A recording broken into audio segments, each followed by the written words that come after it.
গ্রাম সুকুমারী, কাজের সুকুমারী থেকে আমি এসেছি। আমি এই খেসারি ডাল দীর্ঘ 24-25 বছর ধরেই চাষ করি, কিন্তু আগে করতাম আয়লার আগে, তখন ভালোই হতো। তারপরে এই যে আয়লা হয়ে যাওয়ার পর তখন 1 বছরের দিয়েছিলাম, তখন ভালো একটা ডাল হতো না। তারপর বিজ্ঞানসম্মতভাবে কালীপদদা আমাদের আগামী বছর থেকে যে বীজ দিচ্ছে, তখন তা আগামী বছরে যে ওষুধগুলো দেয়নি, কিন্তু আমাদের ডালটা দিয়েছিল, তা আমি পেয়েছিলাম 50 কিলো। আর এই বছর যে ডালটা আমাকে দিয়েছে বিজ্ঞানসম্মতভাবে, প্রথমে ডাল দিয়েছে আমাদের ডাইকোডার্মা নামে যে ওষুধটা দিয়েছে, সেটা আমরা মাখিয়েছি।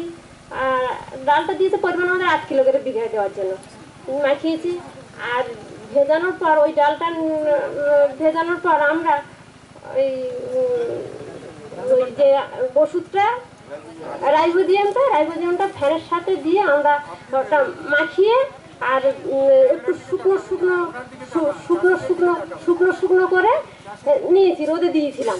রোদে দিয়ে একটু রোদ না, ঠিক ছায়া রেখে রোদ্রে একটু শুকনো গায়ে লেগে গেছে। তারপর সেই অবস্থায় শুকনো হয়ে গেলে বিকালবেলা ওকে একটু কাদা জমিতে, যেমন একটু রসা থাকবে, কাদা জলটা যেন না থাকে, ওই জমিতে আমি ডালটা ছড়িয়েছিলাম।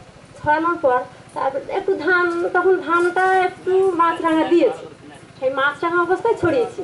তারপরে ওই ধানটা পেকে গেলে আমরা ধানটা আমি কেটে নিলাম। নেওয়ার পর ডাল গাছটা বেশ একটু উঁচু সাইজের হয়েছে। উঁচু সাইজের হওয়ার পর তখন সেই ডালটা আমরা মাসখানেক পর ডিএপি আর দিয়েছিলেন, ডিএপি তারপরে ইউরিয়া, ওটাকে আমরা ব্যারেল প্রতি 20 গ্রাম হিসাবে ওই ডিএপি স্প্রে করেছিলাম। 3 ব্যারেল জল দিয়ে ওই 1 বিঘা জায়গায় আমি স্প্রে করেছিলাম। স্প্রে করার পর ডালটা একটু মানে বেশ হয়েছে, সুন্দর হয়েছে দেখতে, তখন খুব সবুজ মতো হয়েছে। তখনই আমরা ওই ডালটা একটু যখন খাবার মতন হয়েছিল, তখন কেটে নিয়ে আমরা শাক হিসেবে খেয়েছি, কারণ খেতে খুব সুস্বাদু। বেসনও করেছি ওই অবস্থায়। তারপরে সেই ডালটা কিন্তু কাটলে ওই গাছটা প্রচুর শাখা হয়ে, যদি গাছটা যদি একটু কম থাকে, কিন্তু গাছটা এমন পরিমাণে শাখা হবে, সেই শাখায় আমার জায়গাটা বেশ ঢেকে যাবে, গিয়েছিল তাই আমার জায়গাটা যেতে। সেই ডালটা আমি কিন্তু পরবর্তীকালে যখন একটু ফল ফুল আসার একটু টাইম হয়েছে, আরেকবার স্প্রে করেছিলাম। করার পর সেই ডালটা তোলায় আমার ডালটা হয়েছিল 150 কিলো ডাল হওয়ার পর, কিন্তু ডালটা কিন্তু হয়েছে, ঠিকই হয়েছে। আলার পর কিন্তু ওই চোপসানো ছিল না, এখন কিন্তু ডালটার গা মরা হয়ে যাচ্ছে, চুপসানো হচ্ছে। কেন, কি কারণে আমি ওটা বুঝতে পারছি না, সেটা ওনারা আছেন বলবেন।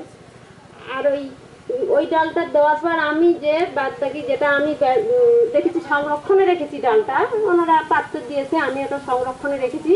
ডালটা আগামীবারে চাষ হিসাবে, যাতে করে আমার ভালো চাষ করতে পারে। আর ওই ডালটা চাষ করলে জমিতেও ভিটামিন বাড়ে, যেমন আমাদের ভিটামিন বাড়ে ওর বিভিন্ন খাদ্য হিসাবে, যেমন নানান রকম খাদ্য হিসাবে ডাল করে খাওয়া, বেসন করে এনে খাওয়া, চানাচুর আজকাল করলেও সেটা করা যায়, ঝুরি ভাজা করে খাওয়া, সবই করে খাওয়া হচ্ছে।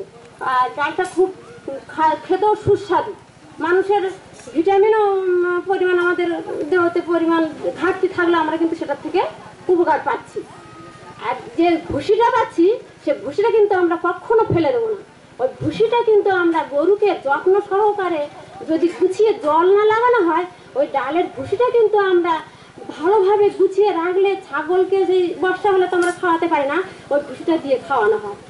দোয়া গরুকে তাকেও ফেলের সাথে দিয়ে, বা এমনি শুকনো হিসাবে তাকেও খাওয়ানো যায়।